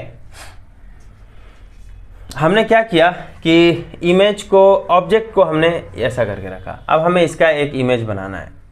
ठीक है, कैसे बनाएंगे? तो पहले तो एक चीज़ निकालना है कि इस ग्लास का जो क्रिटिकल एंगल होगा वो कितना होगा। तो ग्लास का क्रिटिकल एंगल कितना होगा, ये देखिए आप, यहाँ पे ये एयर है और यहाँ पे अंदर मीडियम ग्लास है, उसका रिफ्रैक्टिव इंडेक्स 1.5 मान रहे हैं। तो IC इज इक्वल टू होगा आपका साइन इनवर्स 1/μ होता है कि नहीं, क्योंकि पहला वाला एयर है, राइट, मतलब ये वाला जो रेयर मीडियम है वो आपका एयर है। तो ये कितना हो जाएगा, sine inverse 1/1.5 that is equal to, ये आपका 42 डिग्री के आसपास आता है। यानी कि क्रिटिकल एंगल से ज़्यादा अगर आप आपका इंसिडेंट एंगल होगा तभी लाइट टोटली इंटरनली रिफ्लेक्ट करेगी। ठीक है, अब यहाँ से लाइट जा रही है, मान लेते हैं, मतलब मैंने क्या किया, यहाँ पे एक बच्चे को ऐसा रख दिया छोटा सा, मतलब ऐसा क्यूट सा, और ये अब इसका है। अब यहाँ से लाइट जा रही है, मान लेते हैं यहाँ से ये लाइट जा रही है। ठीक है, ये लाइट जा रही है हमारी, ये इंसिडेंट। अब आप यहाँ पे बताइए कि यहाँ पे जब लाइट यहाँ पे पड़ेगी फिर उसके बाद से कैसे जाएगा, मतलब किधर मुड़ेगा, क्या वो लाइट हमारा इधर मुड़ेगा या इधर मुड़ेगा? तो इसका मतलब है कि किधर भी नहीं मुड़ेगा, वो लाइट हमारी सीधी चली जाएगी, क्योंकि ये नॉर्मल इंसिडेंस का केस है। तो नॉर्मल इंसिडेंस के केस में ये लाइट हमारी बेंड नहीं होगी। अच्छा, बेंड होने से मुझे एक चीज़ याद आया कि एक चीज़ हमेशा याद रखना है कि चूंकि यहाँ पे रिफ्रैक्शन फिनोमेना हो रहा है कि नहीं, लाइट एयर से ग्लास में जा रही है, तो यहाँ पे एक रिफ्रैक्शन हो रहा है या नहीं हो रहा है। अगर रिफ्रैक्शन हो रहा है लेकिन ये लाइट बेंड नहीं हो रही है, तो ये दिमाग में कभी भी ऐसा नहीं रखना है कि लाइट रिफ्रैक्शन अगर फिनोमेना अगर होता है तो लाइट बेंड ही करेगा, ज़रूरी नहीं है। आप देखिए यहाँ पे नॉर्मल इंसिडेंस हो रहा है, लाइट जो है बेंड नहीं कर रही है। समझ में आ रहा है नहीं आ रहा है? तो लाइट का बेंडिंग होना वो आपका क्राइटेरिया नहीं है रिफ्रैक्शन का। रिफ्रैक्शन क्या है? जस्ट लाइट एक मीडियम से दूसरे मीडियम में मतलब जा रही है, that is known as the refraction. समझ में आ रहा है ना? बेंडिंग होना जरूरी नहीं है। हाँ, बेंड हो रहा है वो अलग चीज़ है, ठीक है। वो आपका बेंडिंग मतलब आपको इससे नहीं जोड़ना है कि बेंडिंग होगा तभी वो रिफ्रैक्शन होगा, नहीं, ज़रूरी नहीं है। आपका नॉर्मल इंसिडेंस के केस में आप देख सकते हो कि लाइट बेंड नहीं कर रही है, ठीक है, सीधा चले जाए। मतलब वहाँ से क्या हुआ कि एक मीडियम से दूसरे मीडियम में गया, फिर वहाँ पे क्या होगा कि ये स्पीड जो है इसकी चेंज हो जाएगी अगर एक मीडियम से दूसरे मीडियम में गया तो, ठीक है। ओके, जो लाइट की स्पीड है वो। अब हम बात करें कि यहाँ से चूंकि ये होमोजीनियस है, ये सीधा का सीधा मतलब जो है वो लाइट चला गया, फिर से यहाँ पे उसको एक पॉइंट मिलेगा कि नहीं, पॉइंट ऑफ इंसिडेंस। जब यहाँ पे पॉइंट ऑफ इंसिडेंस मिला, अब क्या होगा कि ये जो लाइट है वो आपका क्या होगा, या तो इधर जाएगा, ठीक है। ऑफ कोर्स यहाँ भी एक रिफ्रैक्शन पॉसिबल है कि नहीं है, रिफ्रैक्शन पॉसिबल है, लेकिन बात यह है कि यहाँ पे इस केस में जो एंगल ऑफ इंसिडेंस होगा वो कितना होगा, जरा हम उसके बारे में बात करें। जो एंगल ऑफ इंसिडेंस होगा वो कितना होगा। अब देखिए कि ये वाला जो एंगल है 45 डिग्री और ये 90 डिग्री है, और ये वाला कितना होगा, फिर ये 45 डिग्री हो जाएगा। अगर हम यहाँ से एक नॉर्मल ड्रॉ करें तो नॉर्मल और इंसिडेंट रे के बीच का एंगल कितना होगा, ये भी 45 डिग्री हो जाएगा। और चूंकि समझ में आ रहा है कि नहीं आ रहा है कि ये जो है 45 डिग्री, मतलब ये ऐसा टाइप का है कि ये हमारा 45 है, ये 90 है, तो ऑफकोर्स ये 45, यहाँ से एक नॉर्मल ड्रॉ कर दें तो ये एंगल भी 45 डिग्री हो जाएगा या नहीं हो जाएगा हमारा। समझ में आ रहा है? तो ये हमारा एंगल 45 डिग्री हो जाएगा। ओके, अब क्या करेंगे भाई, जब एंगल ऑफ इंसिडेंस 45 डिग्री हो गया और इसके करस्पॉन्डिंग जो हमारा क्रिटिकल एंगल है वो कितना है, 42 डिग्री के आसपास है। यानी कि एंगल ऑफ इंसिडेंस जो हो रहा है that is 45 degree is greater then 42 degree. मेरे हिसाब से क्या, आपके हिसाब से भी 42 डिग्री से ज़्यादा ही है 45। तो इसका मतलब क्रिटिकल एंगल से ज़्यादा हो गया एंगल ऑफ इंसिडेंस, तो लाइट जो है वो क्या करेगी, लाइट टोटली रिफ्लेक्ट करेगी। तो रिफ्लेक्ट करेगी, जो एंगल ऑफ रिफ्लेक्शन होगा वो फॉलो होगा। तो एंगल ऑफ रिफ्लेक्शन जो होगा वो कैसा होगा, बस वही देख लेना है। तो एंगल ऑफ रिफ्लेक्शन कैसा होगा कि ये जो एंगल ऑफ रिफ्लेक्शन होगा दैट मस्ट बी 45 डिग्री, ठीक है। तो लाइट हमारा ऐसा करके जाएगी।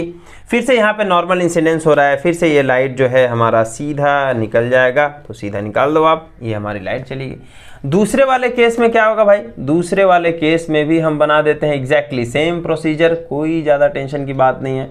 यहाँ से सीधा लाइट गया, यहाँ पे नॉर्मल इंसिडेंस, फिर यहाँ पे गया, और फिर यहाँ से आपका देखेंगे कि एक नॉर्मल ड्रॉ करेंगे तो ये जो एंगल होगा वो 45 डिग्री। कैसे, क्योंकि फिर से ये 90 डिग्री हुआ, ये 45, तो ये एंगल 45 हो जाएगा। फिर उसके बाद से ये वाला जो होगा, चूंकि ये नॉर्मल है तो ये पूरा एंगल 90 डिग्री, ये 45 तो ये 45, और जो चूंकि 45 फिर से अगेन 42 डिग्री से ज़्यादा है तो उस केस में फिर से टोटल इंटरनल रिफ्लेक्शन होगा, और ये लाइट जो है सीधा एकदम बिल्कुल स्ट्रेट होते हुए आराम से निकल जाएगी यहाँ से।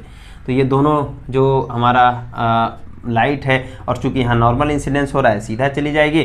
अब आप देख लो इसका सर जो है किधर आएगा, सर आपका यहाँ पे कहीं पे आएगा, यहाँ पे इसका सर आएगा, और पैर किधर आएगा, पैर आपका जो है ये इधर भाई का पैर हो जाएगा, इधर। इसका मतलब आपने क्या किया कि यहाँ पे आप देख सकते हो कि आपका अगर ऑब्जेक्ट आपका ऐसा है तो इमेज कैसा बन गया है, इमेज आपका कैसा बन गया है, इमेज आपका ऐसा बन गया है। मतलब there is some kind of rotation through 190 degree, ठीक है।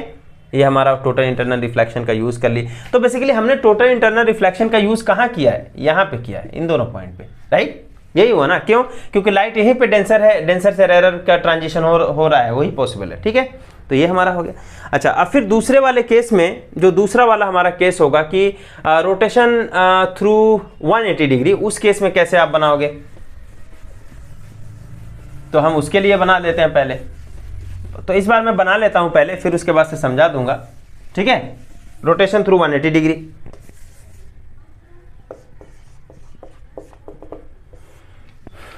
तो यहाँ पे हम जो इस बार कंसीडर कर रहे हैं रोटेशन थ्रू 180 डिग्री, तो इसमें हमने प्रिज्म को इस टाइप से कुछ रोटेट करके रखा है। ऑफ कोर्स ये वाला जो एंगल है वो 45 डिग्री है, ये वाला एंगल जो है वो 90 डिग्री है, ये आपका एंगल 45 डिग्री है। अभी आप देखो फिर से सेम चीज़, यहाँ से इंसिडेंट एंगल हुआ, ये सीधा जाएगा, यहाँ पे नॉर्मल इंसिडेंस हुआ, फिर यहाँ पे जो है आपका एक पॉइंट ऑफ इंसिडेंस फिर से मिला, चूंकि ये रे सीधा चली जाएगी, चूंकि ये मीडियम होमोजीनियस है, ग्लास है, कोई चेंज उसके अंदर कोई चेंज नहीं हो रहा है। फिर यहाँ पे हम एक नॉर्मल ड्रॉ करेंगे, यहाँ पे नॉर्मल ड्रॉ किए तो ये जो एंगल ऑफ इंसिडेंस होगा वो कितना होगा, अभी आप निकाल सकते हैं उसको कि ये 45, ये 90, इसका मतलब ये वाला जो एंगल होगा वो 45 डिग्री हो जाएगा, और ये चूंकि नॉर्मल है इस पे तो इसका मतलब ये 45 डिग्री। तो अगर 45 डिग्री हो गया और 45 डिग्री फिर से अगेन 42 डिग्री से ज़्यादा है जो कि क्रिटिकल एंगल है, इसका मतलब लाइट जो है टोटल रिफ्लेक्ट करेगा, इसका मतलब ये भी 45 डिग्री होगा। तो ये जो है लाइट सीधा चली गई, यहाँ पे फिर से यहाँ पे आएगा और फिर से आएगा, तो आप देखोगे कि यहाँ पे फिर से आप एक नॉर्मल ड्रॉ करो यहाँ पे, तो ये जो एंगल ऑफ इंसिडेंस होगा फिर से 45 डिग्री होगा, आप कैलकुलेट कर से देख सकते हो एग्जैक्टली। तो ये भी 45 डिग्री और ये लाइट जो है हमारा सीधा चला जाएगा, यहाँ पे नॉर्मल इंसिडेंस और ये सीधा चलाया। तो इसका मतलब ये हुआ कि सर आपको कहाँ पे मिलने वाला है, सर आपको यहाँ पे मिलेगा, इसका सर आपको यहाँ पे मिलेगा, इसका मतलब यहाँ पे क्या हो रहा है, और एग्जैक्टली सेम नीचे से ऐसा करके हो रहा है, आप देख सकते हो। तो यहाँ पे हमारा पैर आपको मिल जाएगा, ठीक है। इसका मतलब क्या हुआ, इस बार आपने उल्टा लटका दिया है उसको, है ना। ओके, तो ये हमारा रहा रोटेशन थ्रू 180 डिग्री का कॉन्सेप्ट। और इसमें क्या किया, क्या इमेज के साइज को आपने चेंज किया, ऑब्जेक्ट के साइज को चेंज किया, मतलब ऑब्जेक्ट और इमेज का जो हाइट है एक्चुअली वो सेम ही है, ऑब्जेक्ट और यानी कि height of image is equal to the height of object. तो यानी हम क्या कर रहे हैं, जस्ट ऑब्जेक्ट को हम TIR की मदद से, जो TIR हमारा थ्योरी है उसकी मदद से और प्रिज्म लेकर के हम उसके साथ खेल रहे हैं कि इमेज जो है कैसे रोटेट हो जाएगा, और इमेज के साइज में कोई फर्क नहीं पड़ रहा है, ठीक है। अब हम एक काम करेंगे, एक चीज़ और हम देखेंगे कि जो रोटेशन थ्रू 180 डिग्री में है उसमें एक अरेंजमेंट हो सकता है जिसमें वो जो रोटेशन है, रोटेशन इस 180 डिग्री होता है उसमें, ठीक है। यहाँ पे देखें कि अगर प्रिज्म को हम इस तरीके से रखते हैं, जैसा हमने पिछले 2 केस में डिस्कस किया, जो उसमें भी एक 180 डिग्री रोटेशन था, उससे अलग हमने प्रिज्म को रखा हुआ है। फिर भी यहाँ पे भी आप देखेंगे तो यहाँ पे जो है टोटल इंटरनल रिफ्लेक्शन मतलब जो है हो रहा है। ऑफ कोर्स यहाँ से लाइट जा रही है, 2 इंसिडेंट रे है, यहाँ से जा रही है, फिर उसके बाद से यहाँ से चूंकि ये रेरर है, ये डेंसर है, ऑफकोर्स रेरर से डेंसर में जाने में वो आपका TIR नहीं होगा। फिर उसके बाद से लाइट जा रही है, हमारा लाइट जा रही है, फिर उसके बाद से क्या होगा, यहाँ पे आपका इंसिडेंट हो रहा है। इंसिडेंट होने के बाद में फिर कहाँ पे TIR हो रहा है इस केस में, एक्चुअली TIR जो होगा वो यहाँ पे होगा, क्योंकि लाइट जो है ये आपका डेंसर है, ये आपका रेरर है। तो रेरर आई मीन डेंसर से जब रेरर में लाइट जाएगी तब क्या होगा, TIR की फिनोमेना पॉसिबल है। और ये जो एंगल ऑफ इंसिडेंस है यहाँ पे, angle of incidence must be greater then the critical angle. लेकिन हम इस केस में जो कंसीडर कर रहे हैं कि चूंकि ये एयर है और ये ग्लास है, तो इसका मतलब 42 डिग्री से ज़्यादा होना पड़ेगा critical I mean angle of incidence को। तो यहाँ पे जो एंगल ऑफ इंसिडेंस अगर 42 डिग्री से ज़्यादा है तो यहाँ पे TIR की फिनोमेना हो रही है, और यहाँ पे मतलब ऑफकोर्स है इस केस में 40। फिर उसके बाद से इस पॉइंट पे आने के बाद में हमारा फिर से ओके, अब हम एक रिफ्रैक्शन से रिलेटेड एक फेनोमेना है जो कि है मिराज फॉर्मेशन, जिसको हम बोलते हैं कि उसके बारे में थोड़ा सा हम बात करते हैं कि मिराज फॉर्मेशन कैसे होता है। तो ये जनरली ऐसा होता है कि जब आप मान लेते हैं कि एक हाईवे पे जा रहे हैं और वहाँ बहुत ही गर्मी का सीज़न है, मतलब हाईवे पे अगर आप जा रहे हैं तो वहाँ क्या हो रहा है कि आप जो है मतलब मान लेते हैं कि यहाँ पे आप खड़े हो, लेट अस कंसीडर कि यू आर हियर, और फिर उसके बाद से आपका जो है ये हाईवे के पास में बेसिकली चूँकि ये जो इन्वायरमेंट है एक्चुअली ये बहुत ही हॉट हो जाता है ये इन्वायरमेंट, यानी कि इसके पास में जो हमारा एयर है, एयर की डेंसिटी एक्चुअली कम हो जाती है यहाँ पे इस रीजन में, और फिर उसके बाद से वो ग्रेजुअली जो इसका जो डेंसिटी होता है वो इंक्रीज़ करता जाता है। मतलब ऐसा हो गया कि आप जो है जब ऊपर की तरफ बढ़ते जाएंगे तो एयर जो है वो मतलब कोल्डर होता जाएगा और यहाँ पे जो है हॉटर होता है नियर टू दिस सरफेस। और यहाँ पे क्या होता है कि ये आपका ऑप्टिकली रेरर होता है, मतलब हॉट जो एयर होता है उसकी डेंसिटी कम हो जाती है, और जैसे कोल्डर होता जाता है उसकी डेंसिटी बढ़ती जाती है। तो यहाँ पे इसकी डेंसिटी यानी कि ये जो है उसके ऊपर जैसे जाते जाएंगे वो आपका डेंसर होता जाएगा, ठीक है। ओके, अब यहाँ पे क्या होता है, मान लो कि सामने से कोई बस अगर चली आ रही है यहाँ से, मतलब कोई बस अगर आ रहा है यहाँ से आ रहा है, फिर उसके बाद से क्या होता है कि हमें उसका इमेज एक्चुअली यहाँ पे मतलब जो है दिखाई देने लगता है, ऐसा लगता है कि यहाँ पे कुछ पानी है, उससे रिफ्लेक्शन हो करके यहाँ पे हमारा मतलब जो है कुछ इमेज हमें दिखाई दे रहा है। तो इसी इल्यूज़न को एक्चुअली हम बोलते हैं इट इज़ ए मिराज, इसी को हम मिराज फॉर्मेशन हम नाम देते हैं। अच्छा, वो कैसे होगा, कैसे होता है? तो जनरली ऐसा इसको जब हम कंसीडर करते हैं तो अब यहाँ पे आप समझ गए कि बेसिकली रोड के आसपास का जो एयर है वो आपका क्या है, ऑप्टिकली रेयर है, और जैसे आप ऊपर जाते हैं वो ऐसे मतलब डेंसिटी बढ़ती जाती है, ऑप्टिकली डेंसर हो जाता है। मान लेते हैं कि मेरे पास यहाँ पे कोई ऑब्जेक्ट आपने यहाँ पे रख दिया है, अब क्या होगा देखिए। तो होता ये है कि यहाँ पे चूँकि रे एक्चुअली ऐसे आ रही है, रे आने के बाद में यहाँ पे एक चीज़ बहुत इंपॉर्टेंट चीज़ है जो कि डिफ़ाइन करना है कि आप जो है, जैसे यहाँ पे रोड है, रोड के ऊपर से जैसे जैसे आप आगे जा रहे हो, ऊपर जाते जा रहे हो, वो ऑप्टिकली डेंसर होता जा रहा है। लेकिन यहाँ पे आप एग्जैक्टली कोई बाउंड्री आप स्पेसिफाई नहीं कर पाओगे। जैसे यहाँ पे जैसे जनरली हम डिफाइन करते हैं कि एक मीडियम का मतलब है, एक मीडियम दूसरे मीडियम से जब अलग हुआ है तो एक इंटरफेस एक्चुअली आप डिफाइन कर सकते हैं वहाँ पे। जैसे ये यहाँ पे मान लेते हैं अगर एयर हुआ और यहाँ पे वाटर हुआ, तो एयर और वाटर का जो इंटरफेस हुआ यहाँ, आप बोल सकते हैं okay this is the interface, इसके ऊपर एयर है, इसके नीचे वाटर है, यानी इसके ऊपर जो है वो क्या है, ऑप्टिकली रेयर है, इसके नीचे जो है हमारा क्या है, ऑप्टिकली डेंसर है, ठीक है ना ऐसा। लेकिन यहाँ पे जब ग्रेजुअली चेंज हो रहा है, basically optical density gradually change हो रही है, तो वहाँ पे आप डिफाइन नहीं कर पाओगे एक पर्टिकुलर एक लेयर आप डिफाइन नहीं कर पाओगे कि उसके ऊपर जो है वो डेंसर है, उसके नीचे हमारा रेयर है ऐसा। उस केस में हम क्या करते हैं, यहाँ पे बहुत सारे लेयर्स हम मान सकते हैं क्योंकि चूंकि ये ग्रेजुअली हमारा इंक्रीज हो रहा है डेंसिटी, तो हम बहुत सारे लेयर्स मान सकते हैं। जैसे यहाँ पे लेयर हुआ, मतलब जहाँ पे जब ग्रेजुअल चेंज होता है वहाँ पे बहुत सारे हम लेयर्स मान सकते हैं। मतलब यहाँ पे ओके ये लेयर आपने मान लिया ऐसा ऐसा करके। अब आप क्या बोल सकते हैं कि जैसे ये लेयर आपने डिफाइन कर लिया, इस लेयर के ऊपर में हमारा ऑप्टिकली डेंसर, ये वाला जो है ऑप्टिकली रेयर। फिर उसके बाद से एक और लेयर आपको, ऑफकोर्स इसके बीच में बहुत सारे लेयर्स होंगे, तो एक लेयर हमने ये कंसीडर कर दिया, तो उसके ऊपर में ऑप्टिकली डेंसर, उसके नीचे ऑप्टिकली रेयर। फिर दूसरा वाला लेयर, उसके ऊपर ऑप्टिकली डेंसर, उसके नीचे ऑप्टिकली रेयर, ऐसा करके हम डिफाइन करते हैं। फिर उसके बाद से देखिए यहाँ पे क्या होगा, बहुत सारे हम लेयर्स मान सकते हैं या नहीं मान सकते, बहुत डिफरेंट लेयर्स हम मान सकते हैं ऐसा करके। फिर उसके बाद से क्या होगा कि देखिए यहाँ पे ये चूंकि अब जैसे ही आपने लेयर कंसीडर किया, उसके ऊपर वाला जो होगा वो डेंसर होगा, उसके नीचे वाला रेयर होगा, ऐसे ही मान रहे हैं ना। उसके ऊपर वाला हमारा डेंसर हुआ, नीचे वाला रेयर। अब देखिए कि जब डेंसर से रेयर में लाइट आएगी तो उसके बाद से क्या होगा, अवे फ्रॉम नॉर्मल होगा। इसका मतलब ये हो जाएगा कि ये थोड़ा सा मतलब जो है नॉर्मल से बेंड होगी, मतलब ये पहले लाइट ऐसे चली जाती रही थी, अब थोड़ा सा बेंड होगा। फिर उसके बाद से आपका यहाँ पे आपके पास मिल रहा है, फिर यहाँ से आप एक नॉर्मल ड्रॉ करो, यहाँ से आपका ये लाइट थोड़ी बेंड करेगी, फिर उसके बाद से यहाँ तक आई, फिर उसके बाद से आपको ये मिल गया और यहाँ पे मिल गया, ऐसा करके। समझ में आ रहा है नहीं आ रहा है? तो ये थोड़ा सा हम इसको ऐसा करें, फिर उसके बाद से यहाँ पे लाइट और थोड़ी बेंड हुआ। फिर उसके बाद से यहाँ पे बेंड होते होते आपको ऑफकोर्स बहुत डिफरेंट लेयर मान सकते हो। लेकिन अब देखिए इस पर्टिकुलर पॉइंट पे जैसे ही आप पहुँचे, ठीक है, इसमें ये डेंसर मीडियम है और ये वाला नीचे वाला रेयर मीडियम है।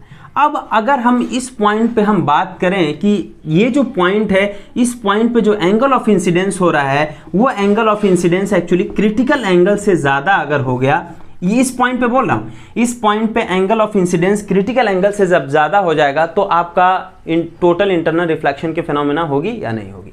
तो यहाँ पे क्या होता है, फिर टोटल इंटरनल रिफ्लेक्शन अगर हम मान लेते हैं कि इस पॉइंट पे हमारा I is greater then IC, तो ये यहाँ पे क्या होगा, यहाँ पे हमारा लाइट जो है वो आपका इंटरनली रिफ्लेक्ट कर जाएगा, टोटल इंटरनल रिफ्लेक्शन यहाँ पे हो जाएगा, यहाँ पे रिफ्लेक्ट कर जाएगी। फिर उसके बाद से क्या होगा, फिर आप देखें यहाँ से ये अब क्या होगा, अब लाइट उल्टे डायरेक्शन में जा रहा है, यहाँ पे आपका ये रेयर है, ये वाला डेंसर है, इसका मतलब क्या होगा, फिर उसके बाद से थोड़ा सा डेंसर की तरफ मतलब थोड़ा सा मुड़ गया। फिर उसके बाद से क्या होगा, यहाँ पे और एक लेयर मान सकते हैं, फिर इसके बाद से यहाँ पे और ऐसा करके मतलब ये आपका बेंडिंग हमारा चालू हो गया। और मान लेते हैं कि हम यहाँ पे अगर खड़े हैं यहाँ पे, तो फिर उसके बाद से हमारे आँख के पास में ये रे हमारा ऐसा करके जाएगा, और जब जाएगा तो यहाँ पे क्या होगा, आप देख सकते हो कि इसका ऐसा लगता है कि हमारा जो इमेज फॉर्मेशन हो रहा है इसका, ये हमारा यहाँ पे कहीं हमारा इसका इमेज है, समझ में आ रहा है ना, ये इस तरीके से। तो ऑप्टिकल फाइबर का थ्योरी भी जल्दी से समझ लेते हैं। तो ऑप्टिकल फाइबर में क्या होता है कि जैसे कि एक कुछ मटेरियल होता है, जैसे क्वार्ट्ज मटेरियल आप बोल सकते हो, मतलब वहाँ पे बनाते हैं। ये ऐसा जिसको हम ऑप्टिकल पाइप भी बोलते हैं, ये वाला है, ये वाला है। तो ये पूरा का पूरा एक्चुअली क्या होता है, ये पूरा भरा हुआ होता है। मतलब छोटा सा मैं अगर यहाँ पे बात करूँ तो ये पूरा भरा हुआ है, ये ऐसा, मतलब ये पूरा का पूरा क्वार्ट्ज मटेरियल है।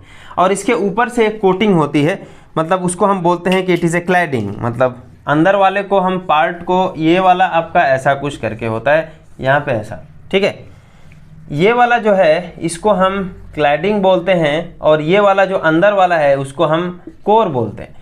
कोर का जो रिफ्रैक्टिव इंडेक्स होता है, कोर का जो रिफ्रैक्टिव इंडेक्स होता है वो कोर का जो रिफ्रैक्टिव इंडेक्स है वो आपका क्लैडिंग के रिफ्रैक्टिव इंडेक्स से ज़्यादा होता है, ठीक है।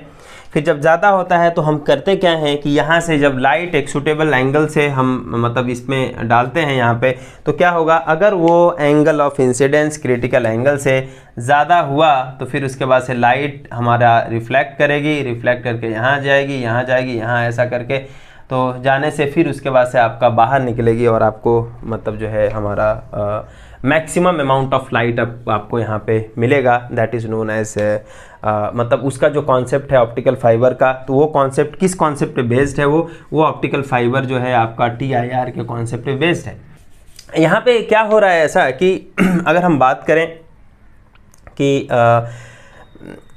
मेरे ख्याल से ये चीज़ समझ में आ गया होगा कि यहाँ पे हमने TIR का यूज़ किया है, लेकिन जस्ट एक मैं बोल रहा हूँ यहाँ पे कि क्या हम एक पाइप नहीं इस्तेमाल कर सकते जहाँ पे ये अंदर वाला जो है एक सिल्वर्ड हो, अंदर वाला सिल्वर्ड हो, मतलब ये जो सरफेस है वो सरफेस जो है वो एक रिफ्लेक्टिंग सरफेस का काम करे, मतलब ऐसा चीज़। हाँ, जैसे एग्जांपल के तौर पे ये मेरे पास एक ग्लास है, इसका मतलब एक पाइप ऐसा टाइप का मतलब नहीं कर सकते कि अंदर वाला जो सरफेस है वो मतलब एक रिफ्लेक्टिंग पॉलिश लगा हुआ, ये पूरा का पूरा खाली है, मतलब अंदर वाला जो सरफेस है वो रिफ्लेक्टिंग पॉलिश, और यहाँ पे हमने लाइट को इंसिडेंट कराया, ये मल्टीपल रिफ्लेक्शन होते हुए अंदर से जा रहा है। क्या ऐसा पॉसिबिलिटी नहीं है कि यहाँ से मतलब ये आपका वो रिफ्लेक्टिंग पॉलिश की गई है, रिफ्लेक्टिंग पॉलिश की गई है? क्या यहाँ पे पॉसिबल नहीं है कि यहाँ से हम करा दें, फिर उसके बाद से यहाँ पे गया, यहाँ पे गया, यहाँ पे गया और यहाँ पे गया? तो इसका यूज़ क्यों कर रहे हैं हम, मतलब जो है यहाँ पे, तो ये वाला एक्चुअली क्या होगा, ठीक है, आप अगर ऐसा भी करा देते हैं और यहाँ पे आपका रिफ्लेक्शन होगा, तो यहाँ पे जस्ट रिफ्लेक्शन फिनोमेना होगी, हर एक जगह पे आपका एक रिफ्लेक्शन फिनोमेना होगा। टोटल इंटरनल रिफ्लेक्शन फिनोमेना नहीं बोल रहा हूँ मैं, यहाँ पे रिफ्लेक्शन फिनोमेना होगा। जब रिफ्लेक्शन फिनोमेना अभी हम डिस्कस कर रहे थे कि जब रिफ्लेक्शन फिनोमेना होता है तो उसके साथ एक और फिनोमेना एसोसिएट होती है, वो होती है रिफ्रैक्शन। इसका मतलब ये हो जाएगा कि जब भी लाइट यहाँ पे पड़ेगी, जब भी लाइट यहाँ पे पड़ेगी, इसका मतलब maximum part, of course maximum part जो होगा वो आपका रिफ्लेक्ट करेगा, मैक्सिमम पार्ट रिफ्लेक्ट करेगा, लेकिन कुछ पार्ट ऐसा होगा जो कि रिफ्रैक्ट भी करेगा यहाँ से। फिर उसके बाद से आप देखिए मल्टीपल रिफ्लेक्शन होगा, तो इसका मतलब मल्टीपल रिफ्रैक्शंस भी होंगे, और हर एक रिफ्रैक्शन में कुछ ना कुछ अमाउंट ऑफ जो आपका लाइट है, मतलब जो है वो आपका मतलब जो है वो ट्रांसमिट ही हो रहा है हर एक जगह से। यानी कि आपको जो मतलब मल्टीपल रिफ्लेक्शंस जब होंगे उसमें आपका क्या होगा, there is some kind of loss हो रहा है कि नहीं? क्यों? क्योंकि जो कुछ ना कुछ अमाउंट ऑफ जो हमारा लाइट है वो आपका रिफ्रैक्शन के फॉर्म में चला जा रहा है। तो यहाँ से कुछ रिफ्रैक्शन हुआ, कुछ लाइट चला गया, यहाँ से रिफ्रैक्शन, यहाँ से refraction, so there is some kind of multiple refraction होने की वजह से आपका जो यहाँ पे जो अमाउंट ऑफ लाइट बनेगी वो अमाउंट ऑफ लाइट आपका ऑफ कोर्स इससे काफ़ी कम हो जाएगा, जिससे हमारा सिग्नल को लॉस हो रहा है हमारा, जिसको एटेन्यूएशन आप बोलते हैं, ठीक है। लेकिन इसमें क्या होता है, चूंकि ये TIR का यूज़ कर रहा है, तो TIR का यूज़ करने से हमारा पूरा का पूरा जो लाइट होता है वो हमारा यहाँ पे मिल जाता है। लेकिन फिर भी यहाँ पे भी ऐसा होता है कि कुछ एब्जॉर्प्शन की फिनोमेना होती है। एब्जॉर्प्शन का फिनोमेना मटेरियल कैरेक्टरिस्टिक्स है, वो कुछ एब्जॉर्प्शन का फिनोमेना होने की वजह से हमारा यहाँ पे जो है कुछ ना कुछ यहाँ पे भी लॉस होता है। तो हमने आज पढ़ा है कि जो टोटल इंटरनल रिफ्लेक्शन का जो कॉन्सेप्ट है बेसिकली उसके बारे में सीखा। कि टोटल इंटरनल रिफ्लेक्शन क्या है, हमने एक चीज़ देखा कि लाइट, उसके लिए दो क्राइटेरिया होता है, light must travel from optically denser to optically rarer medium, और दूसरा है कि angle of incidence must be greater than critical angle. Even यहाँ पे भी आपको याद रखना है कि क्या, अब एक जस्ट होमवर्क में देता हूँ कि क्या I is equal to IC अगर हो जाएगा तो क्या TIR की फिनोमिना होगी या नहीं, इसको आपको सोच लेना है। फिर उसके बाद से हम लोगों ने एक चीज़ और डिस्कस किया कि अगर रेयर से लाइट डेंसर में जाती है तब क्या जो TIR की फिनोमिना है वो पॉसिबल है, तो हमने देखा कि वो फिनोमिना पॉसिबल नहीं है। फिर उसके बाद से हम लोगों ने कुछ जो आपका एक इमेज का भी फॉर्मेशन हमने देखा, किसकी वजह से, हमारा प्रिज्म की वजह से इमेज जो फॉर्म होता है। लेकिन हमने वहाँ पे एक चीज़ देखा कि इमेज जो फॉर्म होता है वो ऑब्जेक्ट से हमारा रोटेशन जस्ट होता है, इमेज के अंदर हमारा इमेज की हाइट चेंज नहीं होती है, ठीक है। देखा जैसे मिराज फॉर्मेशन होता है उसके बारे में बात किया। फिर उसके बाद से यहाँ पे हमने ऑप्टिकल फाइबर के बारे में थोड़ा बात किया, ये चीज़। और I think that's it for this total internal reflection. Thank you very much for watching.